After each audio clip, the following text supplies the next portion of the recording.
Painted, Painless Learning. હવે નીચેના કોષ્ટક માટે આલેખ દોરો. શું આ રેખિક આલેખ છે? આપણે પહેલાં આલેખ દોરીને પછી કહેવાનું છે. રેખિક આલેખ એટલે એક સીધી સીધી લાઈન જતી હોય તો રેખિક આલેખ કહેવાય. પણ જોઈએ આમ ઉપર નીચે થતી હોય તો જોઈએ કે કહેવાય કે નહીં. મને બહુ ખબર નથી પડતી, બરાબર ને? તમારે કહેવાનું છે. આપણને આપી છે ચોરસની બાજુ, સમીમાં આપી છે અને પરિમિતિ આપી છે. તો ચોરસની બાજુ જે છે આપણે આડી લખશું, એટલે અહીંયા હું લખું છું ચોરસની બાજુ. આ લખી નાખીએ ચોરસની બાજુ. બીજું આપણને આપ્યું છે પરિમિતિ, એટલે પરિમિતિ. હાલો, ડન થઈ ગયું. એના પછી આપણે જે છે એ લાઈન ડ્રો કરી નાખીએ.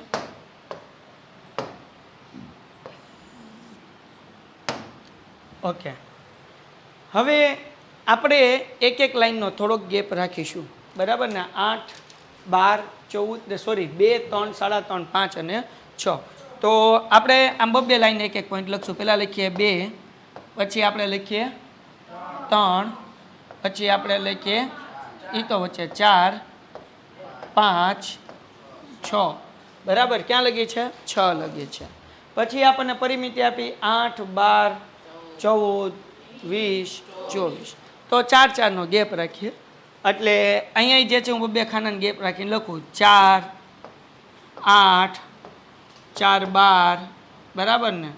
12 ને 4 16, 16 ને 4 20 અને છેલ્લે 24. બરાબર ને? ક્યાં 24 લગી છે ને? હા, તો ઠેઠ ઉપર અડી જાય એટલે થોડુંક આપણે વ્યાજબી રાખવું પડશે. હાલશે, હાલો હકારી દઈએ તમે કયો એટલે. બરાબર, એના પછી ગોઠવવા મળીએ. 2 છે તો 8 છે, તો 2 ની આરો 8 ક્યાં આવે? તો કે અહીંયા ટૂમ. કોઈને કઈ ડાઉટ છે? પછી 12 માં કેટલા છે? સોરી 3 માં કેટલા છે? 12. આ 3 અહીંયા છે 12. હા, એની બાજુમાં સોરી. હાલો, ડન છે. એના પછી શું છે? 3.5 માં 14. તો 3.5 કોની વચ્ચે આવે? 3 અને 4 ની વચ્ચે, એટલે આ 3.5 થયા. અને 14 એટલે આ 12 અને 16 ની વચ્ચે 14. કોઈને કઈ ડાઉટ? 14 ક્યાં આવશે? 12 અને 16 ની વચ્ચે. એના પછી 5 હોય ક્યારે 20. આ 5 છે એટલે 20 કાકા અહીંયા લઈ લઈએ ટૂમ. અને 6 એ 24, તો 24 કાકા ક્યાં છે? ઠેઠ ઉપર. હાલો, ડન છે. ઓકે, તો હવે આપણે આમ લાઈન કરીએ તો આ રેખિક છે કે નહીં? તો કે જુઓ ભાઈ, આમ જુઓ તો રેખા જ બને છે, બરાબર. મારે એક એક ગેપમાં આગળ વધવું પડશે. ટૂમ એટલે લખવાનું કે શું આ રેખિક આલેખ છે? તો આપણે કહેવાનું હા, આ રેખિક આલેખ છે. ડન છે. હવે અહીંયાથી શરૂ કરો તોય વાંધો નથી, અહીંયાથી કરો તોય વાંધો નથી. તો અહીંયા આપણો આ પહેલો આલેખ પૂરો થઈ ગયો. બીજા પ્રશ્નમાં બીજો આલેખ, એટલે આ સ્વાધ્યાય થઈ ગયો પૂરો. શું કીધું આ આલેખમાં? નીચેના કોષ્ટક માટે આલેખ દોરો. શું આ રેખિક આલેખ છે? એને ઈ જ સવાલ. અહીંયા આપણને ચોરસનું ક્ષેત્રફળ આપ્યું 2, 3, 4, 5, 6. અહીંયા આપ્યું 4, 9, 16, 25, 36. જાગોશ બધાય? મને આવડતું નથી, જરાક કહેજો, બરાબર? હું તો અભણ માણા, તમને ખબર છે. આપણે આમાં આલેખ દોરી નાખીએ, બરાબર ને? કારણ કે આમાં આપણું સમાવેશ થાય એવો છે નહીં. ઓકે, હવે અહીંયા દોરી નાખીએ. આ તો ઘણી મોટી છે એટલે કાંઈ ચિંતા નથી. આ એક્સ એક્સિસ છે અને આવડિયા ટૂમ વાય એક્સિસ છે ને, બરાબર ને?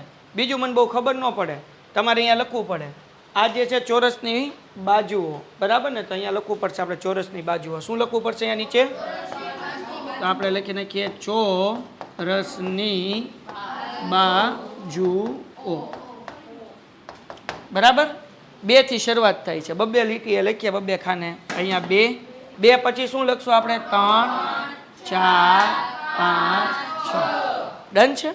5 નો ગેપ રાખીએ. બબ્બે ખાનાનો રાખશું કે એક એક ખાનામાં રાખવું છે? બબ્બેમાં. અહીંયાથી આપણે લેવાનું હતું 5, 10, 15, 20, 25, 30, 35. થઈ ગયું પૂરું. હજી આને આપણે થોડીક મોટું કરી નાખશું, કારણ કે 36 છે એટલે આપણે લઈ જવું પડશે આગળ 40 લગી. ક્યાં લગી? હાલો ભાઈ, હવે થઈ ગયું, બરાબર ને? અહીંયા લખી નાખીએ. આ નીચે જે છે એ ચોરસની બાજુ છે ને આ બાજુ છે શું છે? ક્ષેત્રફળ. એટલે અહીંયા લખી નાખું ક્ષેત્રફળ, બરાબર. અને આ બાજુ લખીએ ચોરસની બાજુ. શું લખશું? ચોરસની બાજુ. હાલો જુઓ ચોપડીમાં 2 હોય ત્યારે કેટલું આપ્યું ક્ષેત્રફળ? 4. 2 હોય ત્યારે 4 ઈ 5 કરતાં થોડુંક નીચે આવશે ને, તો તમારે અહીંયા લાઈન હોય ગ્રાફમાં, એ લાઈનમાં જે છે 5 કરતાં જે નીચે ઓલો બોક્સ હોય ને એમાં 5 લાઈન હોય, એમાં તમારે કરવાનું. બરાબર. હાલો તો અહીંયા આપણે 4નું થઈ ગયું. 3 હોય ક્યારે? 9. 9 ક્યાં આવશે? 10ની નીચે, એટલે આપણે અહીંયા કરીએ. બરાબર ને. હાલો પછી 16. 15ની ઉપર. હાલો 15ની ઉપર. હાલો પછી 25. 25 આવશે 5ની અંદર. ટોમ. હાલો પછી 36. 36 એટલે કે અહીંયા હજી ઉપર લઈ જવું પડે ને, 35ની ઉપર. હા કે ના? હાલો તો હવે રેખા દોરીએ ભાઈ. કોને દોરીએ છીએ? રેખાબેનને દોરીએ છે આપણે. હાલો આ આપણી રેખાબેન. કેવા બેન? હા, સ્કેલથી દોરવાના. કેનાથી દોરવાના? હા. તો હવે આ રેખિક કહેવાય કે ન કહેવાય? ગ્રાફ ન કહેવાય રેખિક. કેમ ન કહેવાય? પાકું. રેખિક કોને કહેવાય? લાઈન કેવી જાતી હોય? આ તો ગાડી આમ થઈને આમ આડી ભાગે છે. કેવી ભાગે છે? તો આપણને સવાલ પૂછો અહીંયા કે શું આ રેખિક આલેખ છે? તો આપણે કહેવાનું હા કે ના.